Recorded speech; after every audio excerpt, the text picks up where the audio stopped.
नमस्कार, good morning. मी सौरभ कोरटकर. तुम्ही बघत आहात TV9 मराठी. संभाजीनगरमध्ये महायुतीची जागा वाटपाबद्दल 1.5 तास चर्चा झाली आहे. शहांच्या बैठकीला फडणवीस, शिंदे, अजित पवार, प्रफुल्ल पटेल उपस्थित होते. भाजप 155 ते 160, शिंदे गट 80 ते 85, दादा गट 55 ते 60 या आकड्यांवर चर्चा झाली. मोदींच्या सभा कुठे आणि कधी घ्यायच्या यावर देखील चर्चा झाली. आज पुन्हा शहा, शिंदे, फडणवीस, अजितदारांच्या बैठकीची शक्यता आहे.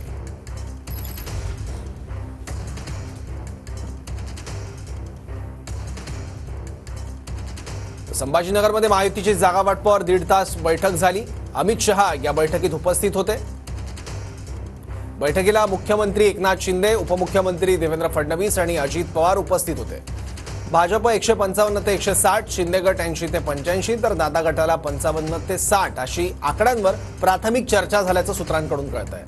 पंतप्रधान मोदींच्या सभा, रोड शो कधी आणि कुठे घ्यायच्या याबद्दल सुद्धा या बैठकीत चर्चा झाल्याचं समजतंय. आज पुन्हा एकदा अमित शहा, एकनाथ शिंदे, देवेंद्र फडणवीस आणि अजित पवार यांची एकत्रित बैठक होण्याची शक्यता आहे. बैठक आज झालेली आहे, सकारात्मक झाली आहे का किंवा काय नक्की बैठकीमध्ये पुढे? सकारात्मक झाली आहे. लवकरच त्याचा निर्णय होईल आणि सुरुवातीपासून सकारात्मक समन्वयाने सगळं चालू. साहेब, फॉर्म्युला समोर येतोय की 160 जागा भाजप, 80 ते 85 जागा आपल्या आणि अजित पवार गटाला 60 ते 65 जागा. काय म्हणजे आम्ही विचारत नाही की किती ठरलं, पण जे होईल ते समन्वयाने, संमतीने आणि कुठलाही जे तुम्हाला वाटते तसं काही नाही. सर, बैठक सकारात्मक झाली. एक प्रतिक्रिया सकारात्मक आहे. सकारात्मक आहे, एकदम सकारात्मक. केव्हापर्यंत होऊ शकतं?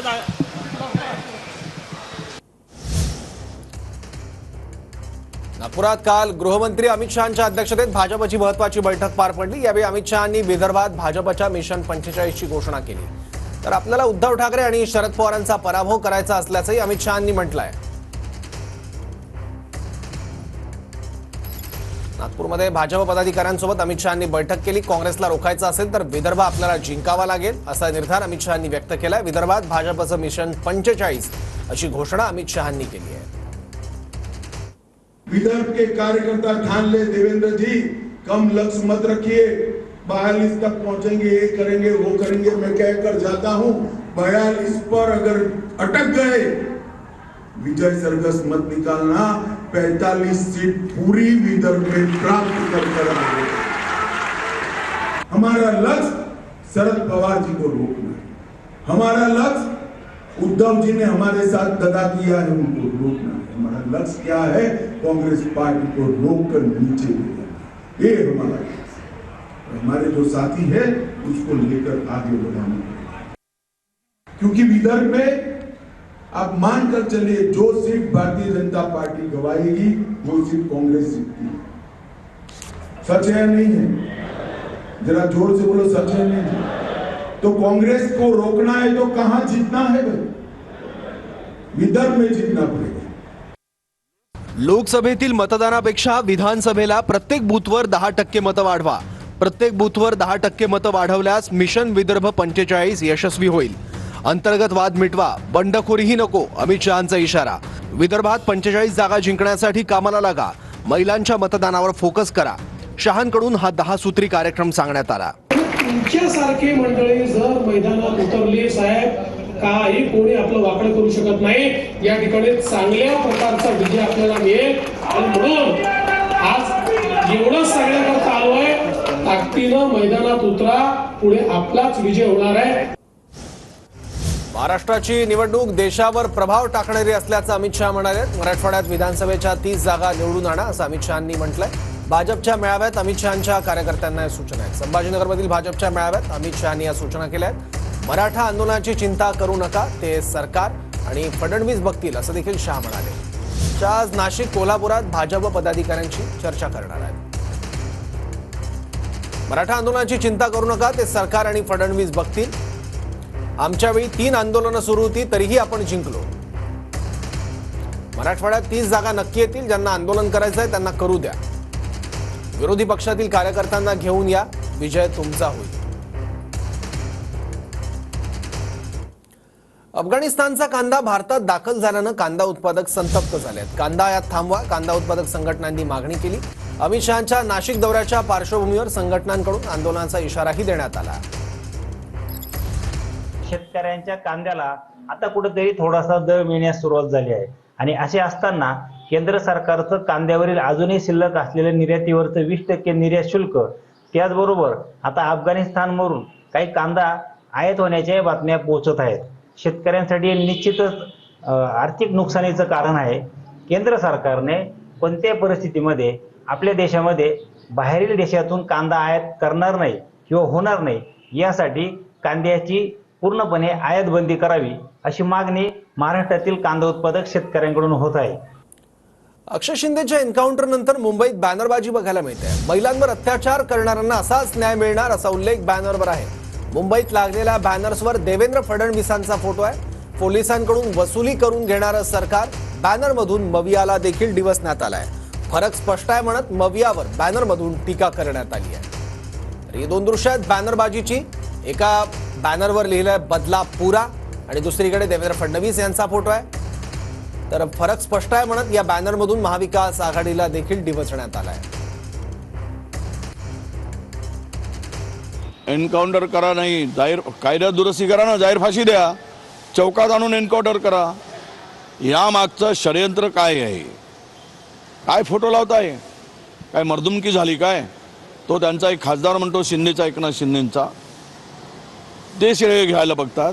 एखाद्याचा जीव घ्यायचा तो बेकायदेशीर, कायद्याने त्याला सजा द्यायला पाहिजेत, कायद्याने तो शिक्षेस पात्र ठरायला पाहिजे. हे सोडून ज्या पद्धतीनं एन्काउंटरची भाषा करतायत हे केवळ भाजपच्या आणि RSSच्या लोकांना वाचवण्यासाठी त्याचा एन्काउंटर केला आहे. हे काय मर्दुमकी केली नाही. आरोपी अक्षय शिंदेच्या वडिलांनी हायकोर्टात धाव घेतली. अक्षय शिंदेला बनावट चकमकीत मारण्यात आलं असा आरोप अक्षयच्या वडिलांनी केला. अक्षयच्या वडिलांकडून एन्काउंटर विरोधात याचिका दाखल करण्यात आली आहे. एन्काउंटर विरोधातील याचिकेवर आज सुनावणी होणार आहे. अजित पवार यांनी त्यांचा स्वभाव कन्सल्टन्सी कंपनीकडे दिलाय असा खोचक टोला जयंत पाटलांनी लगावलाय. अजितदारांचे कन्सल्टंट अरोदा जे सांगतील ते विधान करतात. अजितदारांच्या वक्तव्यावर जयंत पाटलांनी प्रतिक्रिया दिली. अजित पवार मनापासून बोलले की नाही माहिती नाही असंही जयंत पाटलांनी म्हटलं. शरद पवार माझं दैवत आहे असं विधान अजित पवार यांनी केलं होतं. जे काही घडेल त्याच्यातून मार्ग काढण्याची निश्चितपणे ताकद आपल्यामध्ये आहे. तुम्ही त्याबद्दल आपण अजिबात काळजी करू नका.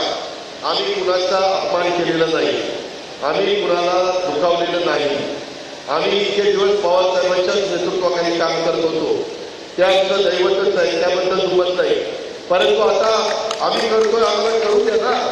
अलीकडं ते त्यांचा स्वभाव त्यांनी थोडासा कन्सल्टन्सी कंपनी जी आहे त्यांच्या ताब्यात दिलेला आहे आणि जे त्यांचे ॲडवायझर आहेत अरोरा म्हणून, ते सांगतील तसं ते विधानं करतात असा सगळ्यांचा समज आहे.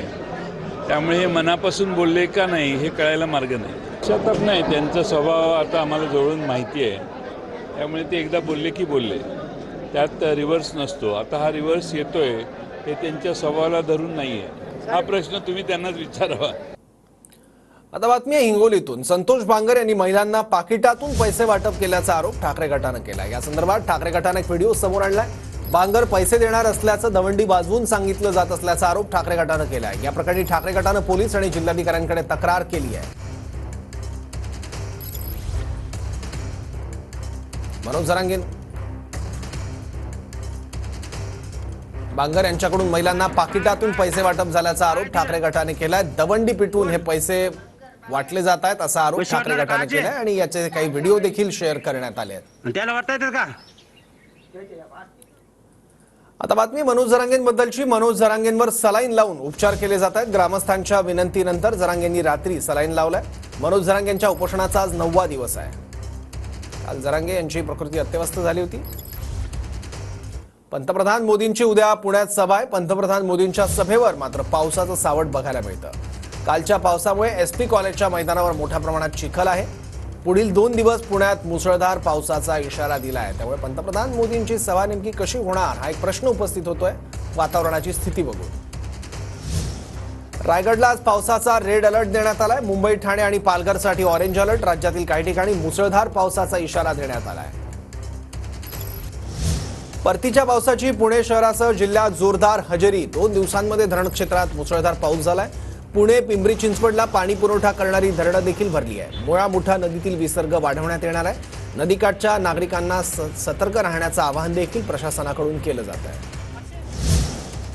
लातूर जिल्ह्याला ऑरेंज अलर्ट देण्यात आला. लातूरमधील नद्या नाल्यांना पूर आलाय. निम्न तेरणा प्रकल्पाचे 14 दरवाजे उघडले आहेत. प्रशासनाकडून नदीकाठच्या गावांना सतर्कतेचा इशारा देण्यात आला आहे. मध्ये विजेच्या कडकडाटासह काही ठिकाणी पाऊस चालू आहे. आज ऑरेंज अलर्ट तर उद्या येलो अलर्ट या ठिकाणी जाहीर करण्यात आलेले आहेत. आपल्याला खबरदारीच्या उपाययोजना म्हणून जलाशय भरलेले आहेत. लहान मुलांनी जलाशयाच्या जवळ जाऊ नये, पोहण्यासाठी जाऊ नये. नदी पात्रातल्या आता आपल्याला माहिती आहे जलाशय भरलेले आहेत, त्यामुळे नदीकाठचे गावं आणि त्या ठिकाणी नागरिकांनी सतर्क राहून त्या ठिकाणी जवळ जाण्यासाठी म्हणजे तिथे जाऊ नये. आता आपण बघूया 36 जिल्ह्यांमधल्या 50 बातम्यांचा आढावा.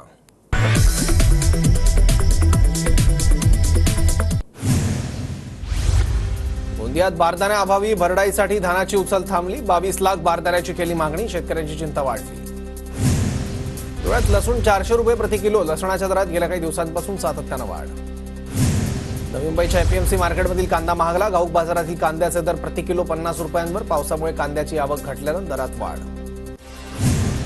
पुण्याच्या भोर तालुक्यातील संगमनेर माळवाडी ग्रामपंचायतीच्या 9 पैकी 5 सदस्यांचा राजीनामा. सरपंच आणि उपसरपंच विचारात न घेता कारभार करत असल्याचा सदस्यांचा आरोप.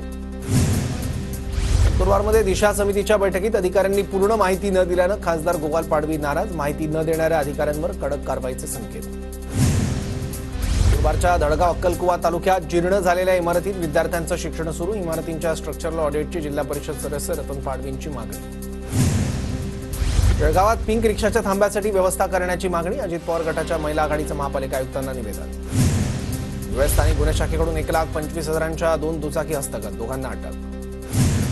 पुणे जिल्ह्यातील 78 मुजोर बिल्डरांकडून 50 कोटीची वसुली तर 5 प्रकरणांमध्ये महारेरा लिलाव करणार. ग्राहकांच्या तक्रारीनंतर जिल्हा प्रशासनाची कारवाई.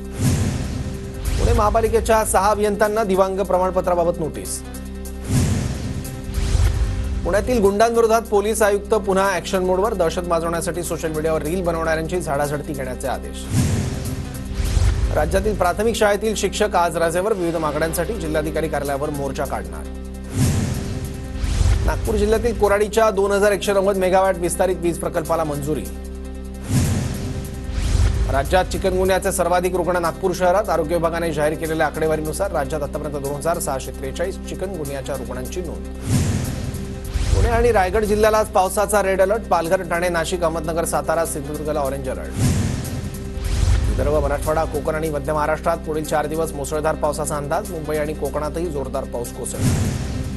मराठवाड्यातील सर्व जिल्ह्यात पावसाचा जोर. लातूर आणि संभाजीनगरमध्ये पावसामुळे नदी नाल्यांना पूर. लातूर शहरातील काही भागात पुरामुळे दुचाकी बुडाल्या. लातूर जिल्ह्यातील निम्न तेरणा धरणाचे 12 दरवाजे उघडले. मुसळधार पावसामुळे जिल्ह्यातील अनेक भागातील जनजीवन विस्कळीत. लातूर जिल्ह्याला आज पावसाचा ऑरेंज अलर्ट. मुसळधार पावसाचा लातूर जिल्ह्यातील शेती पिकांना मोठा फटका. अनेकांच्या घरात पाणी शिरल्यानं साहित्याचं मोठं नुकसान. बुलढाण्याच्या मोताळा तालुक्यात वादळी वाऱ्यासह जोरदार पाऊस. कपाशी, मका आणि काढणीला आलेल्या सोयाबीनचं नुकसान. सोयाबीन पिकावर येलो मोझॅक रोगाचा प्रादुर्भाव. नंदुरबारमधील शेतकरी आर्थिक संकटात. रोगापासून बचावासाठी शेतकऱ्यांकडून सोयाबीनवर फवारणी. लातूर जिल्ह्यातील मुरुड, चांडेश्वरसह शहरातील अनेक घरांमध्ये पावसाचं पाणी शिरलं. घरात पाणी शिरल्यानं नागरिक हैराण. परतीच्या पावसाची पुणे शहर आणि जिल्ह्यात जोरदार हजेरी. पुणे शहरासह पिंपरी चिंचवड शहराला पाणीपुरवठा करणारी 5ही धरणं 100% भरली. खडकवासला धरणातून मुठा नदीपात्रात विसर्ग पुन्हा सुरू होण्याची शक्यता. पुण्यातील नदीकाठच्या रहिवाशांना सावधानतेचा इशारा. जळगावच्या अमळनेर तालुक्यातील कावपिंपरी गावातील 4 तरुणांची एकाच वेळी सैन्य दलात निवड. 4ही तरुणांचं गावकऱ्यांकडून जल्लोषात स्वागत.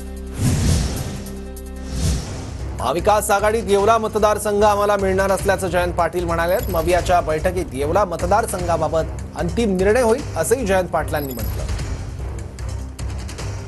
तुमच्या राष्ट्रवादीचं तिकीट हे कोणाला असणार? महाविकास आघाडीचं गणित कसं होणार? इथले उमेदवार राष्ट्रवादी काँग्रेसचेच होते, त्यामुळे इथली जागा बहुतेक आम्हाला मिळणार आहे. पण महाविकास आघाडीचा अंतिम निर्णय होईल त्यावेळी हे घोषित होईल.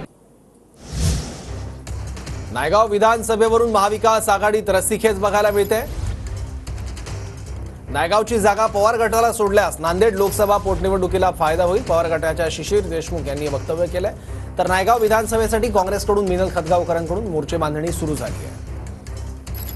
विधानसभेचा उमेदवार हे राष्ट्रवादीचा राहिला पाहिजे ही भूमिका आमच्या पक्षानं, आमच्या कार्यकर्त्यांनी, आमच्या ज्येष्ठ सहकाऱ्यांनी ही भूमिका मांडली. राष्ट्रवादी काँग्रेस हे नायगाव मतदारसंघातून कैलासवासी बापूसाहेब देशमुख गोरठेकर हे दोनदा मैदानात उतरले होते किंवा विधानसभेच्या माध्यमातून उतरले होते. आमची भूमिका तीच राहील की जे राष्ट्रवादीचा नायगाव मतदारसंघ होता तोच नायगाव मतदारसंघ हे सोडून घ्यावं ही भूमिका आम्ही स्पष्टपणे पक्षाकडे मांडलेली आहे. पुण्यात मोदींच्या सभास्थळी आमदार धंगेकरांचे बॅनर बघायला मिळत आहेत. आमचं ठरलंय कसब्यात धंगेकर, नो ताई नो भाई असे बॅनर्स आहेत. कसबा विधानसभा मतदारसंघाच्या मित्र परिवाराकडून ही बॅनरबाजी बघायला मिळते. याचा आढावा घेतलाय आपल्या प्रतिनिधींनी, पाहूयात. पंतप्रधान नरेंद्र मोदी उद्या पुणे दौऱ्यावरती येणार आहेत आणि पुणे दौऱ्यामध्ये पुण्यातल्या याच SP कॉलेजच्या मैदानावर मोदींची जाहीर सभा पार पडणार आहे. मात्र याच सभास्थळाच्या बाहेर आपण या ठिकाणी पाहू शकतो की बॅनर सध्या चर्चेला जाते आणि बॅनर लावण्यात आलेला आहे ज्यामध्ये लिहिलंय की आमचं ठरलंय कसब्यात धंगेकर, नो ताई नो भाई.